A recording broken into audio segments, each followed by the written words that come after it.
Hello and welcome to this week's video. My name is Triza Kuka. I'm the lead coach at Pinnacle Executive Coaching. I'm all about influencing leadership, how to help you as a leader to scale up your leadership capacity, and I influence cultures, both personal and corporate. So this week we have an interesting topic. We're going to talk about leaders and their emotions. Very interesting. You know, as leaders, it's not a must for us to be unemotional robots and keep all our feelings inside. This was something that previous leaderships, there was a time, I think it was just a fad, for leaders to be unemotional robots, very still-faced, hidden behind glass doors. But we've come to realize and know better that effective leaders can be able to use their emotions to connect with others through their ability to share their feelings, and this enhances their relationships actually with other colleagues, their direct reports, clients outside the business, etc. So managing our emotions effectively in the workplace is a major component of success for all of us. And as I recently read from Forbes magazine, there was an interesting article by someone called Megan Byrom. Emotional intelligence plays a great role in enhancing the stability of a leader emotionally and the ability of a leader to recognize their emotions and to be able to demonstrate them and in a way that will still empower the team and enable them to lead effectively. So we are going to look at some of this, what goes on around emotional intelligence, and then I'll give you a few tips on how you can be able to manage emotions effectively as a leader. So when we look at this circle, we're talking about emotional intelligence. It's a big word, but it involves a lot of things. So when we talk about emotional intelligence, in a nutshell, we are saying great leaders understand empathy. And what is empathy really?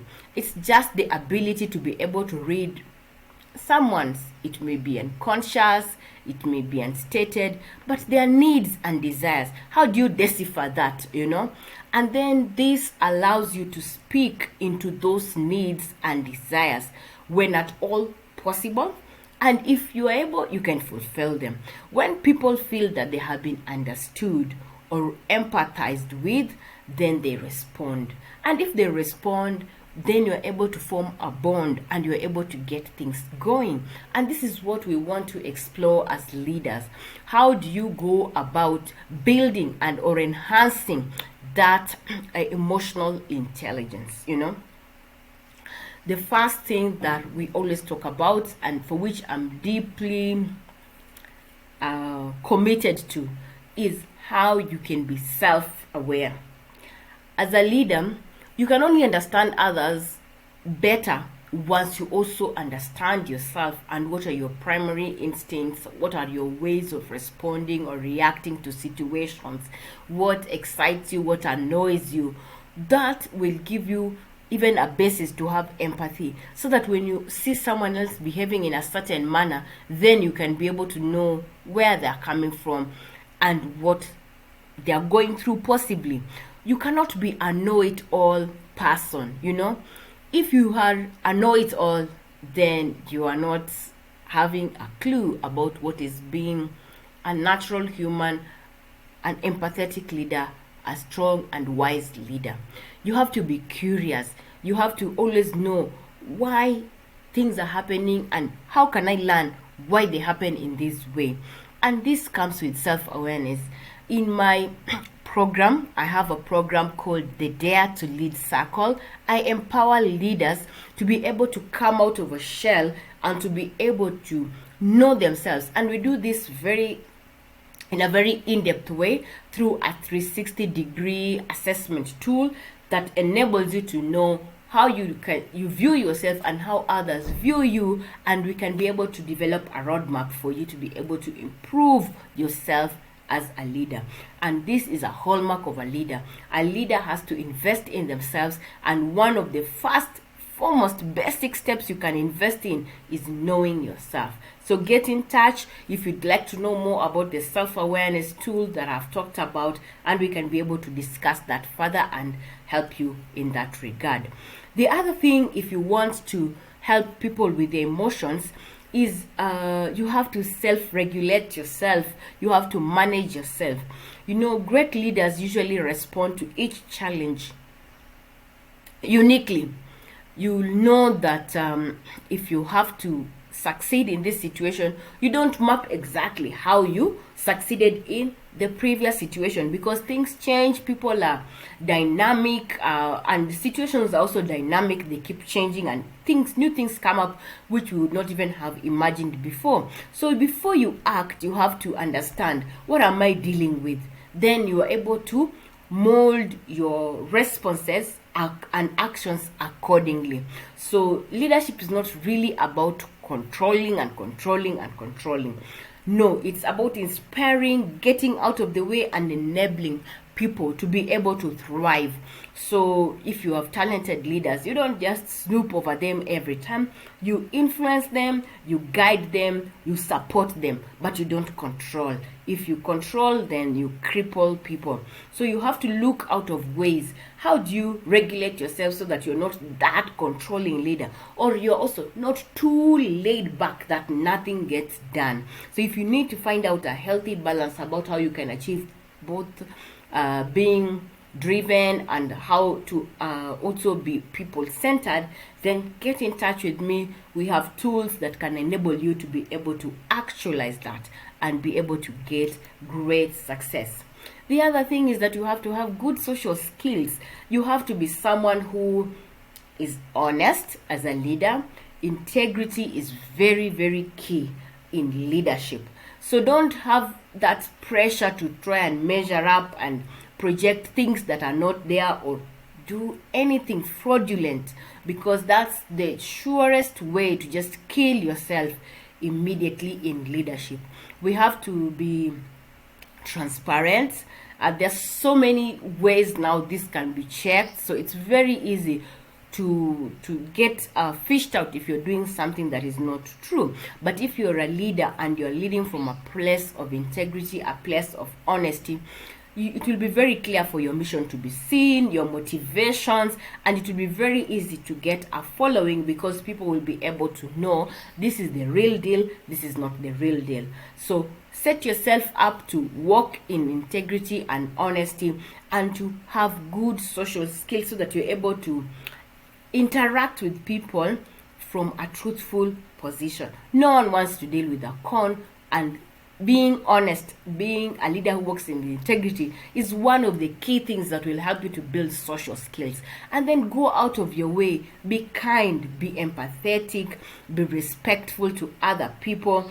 So if you are an arrogant or an ignorant leader, those things will just kill your relationships. But if you're able to treat people with basic respect, then you are able to have skills that you can be able to interact at the C-suite level, and also interact at the bare basic level with even the most anyone who is dealing with whatever role. We don't even say that they are the low rank or the high rank. No, everyone is important in an organization. So you can be able to organize yourself to be able to meet with any person across the board, any form of clients, because some clients come and they can be written off just by appearance, yet they are very, very valuable. I remember there was a time Oprah was sharing a story about how she went into a shop. It was a very high cost, high-end shop. I think it was selling handbags or something like that. And this sales girl comes, she didn't recognize Oprah, and just giving her attitude like, okay, maybe this is someone, I don't know if it's racism or what, just discarding her. If only she knew immediately that client walked in that every client has potential, has capacity, not everyone is here to waste time, she would have even sold the whole shop, so to speak. But she despised the client without knowing who the client was, only to realize this is a multi-billionaire. So you never, your social skills have up to be just right. every time as a leader. You cannot afford to make such ignorant mistakes. You have to have a reputation for kindness, honesty, respect, and this is what will help you build your social skills and help you to network and help you to scale up your leadership at all levels in an organization. You have to be empathetic to people in order to be able to do that. So that is something that will help you to scale and collaborate with people. So if we're looking at motivation and passion, just know people's careers are very critical in their lives. The more your organization partners with people, the more your business partners with all of your staff, the more you'll be able to deliver amazing results. So it means, to a very great extent, you have to be able to communicate, you have to be able to be passionate, and you have to be able to lead your team on the same scale, bring them up to where you are. So you have to lead from the front and the center at all times, so that your employees now know they have to see this is someone who actually fuels us and helps us to become happy, productive employees who will be able to work with full passion and commitment. And this will help you to scale to capacities that you would only dream of or imagine. So I'm going to give you a few tips. How are you able to manage your situation, your emotions, if you are in this situation? So first thing you need to know is that leaders are solution seekers. They are not blame seekers. You have to be looking for solutions as a leader and not someone to blame. As a leader, don't fall into that trap of always playing blame games. The easiest thing that people will do is try to shift blame or avoid things. But if you choose to help your people learn from mistakes and seeing those as learning opportunities to move on, and they'll see that you're not spending your time and energy looking for scapegoats, they will be able to thrive and to flourish. So remember, as a leader, your focus is not the problem, your focus is always the solution. Always the solution. This is what will help you to be able to move to the right place and do the right thing at the right time. So the next thing is that effective leaders know what to do, what to say, who to say it to, how to actually say it, why they need to say it, where they need to say it, and when. As a leader, you have to know, is this what I need to share to this person, to this group, to this client, at every time? Because not everything is meant for everyone. How are you going also to package that information so that you are able to have very clear instructions going on, so people are not wondering, am I supposed to do this or am I supposed to do that? And why do they need to do it? Because once people understand the why, then they can be able to build the energy and the drive they need to do in order to get successful. Where do they do this thing from, or where do you hold this conversation? There's some conversations which are made out in the boardroom. There are some conversations which are held in private meetings. Also, when to do it, the timing. So really, you have to be a leader who can be able to go through all this, because it's very critical. When emotions run high and you have not thought out of all these things can quickly escalate to become something else which was not intended for the beginning. So in order to be emotionally stable as a leader, you have to be sure that you have taken into account all these things, so that now when you're sharing information, you are actually sharing it correctly in the right manner. The other thing that leaders know is that you have to be strong in order to do what is right instead of what is popular. And that requires a great deal of courage. So leaders are courageous. We are always living on the edge. We always need to take risks. And it requires the right amount of self-confidence and courage to go for what is right instead of what is popular. All effective leaders have to overcome the pressure of going for popular decisions that will bring instant feelings of relief from difficult and pressing scenarios, but go for that which is right. Go for that which is right, So this is something that you have to do as a leader in order to be on top of your emotions, and also to guard the emotional well-being of the whole organization as a whole, or the business.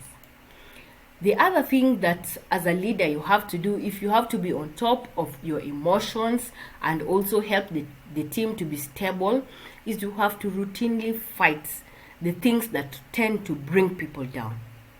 Apathy. Leaders feel tired.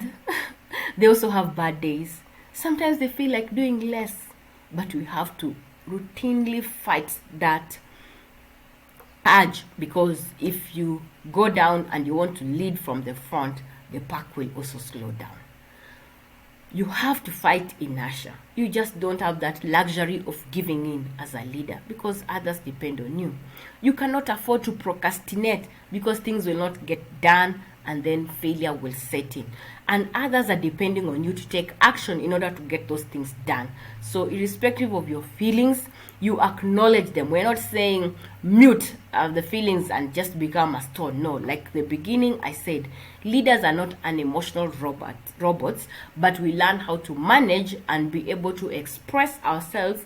But we know that these things are always lacking and they have to fight us. So we express the emotion.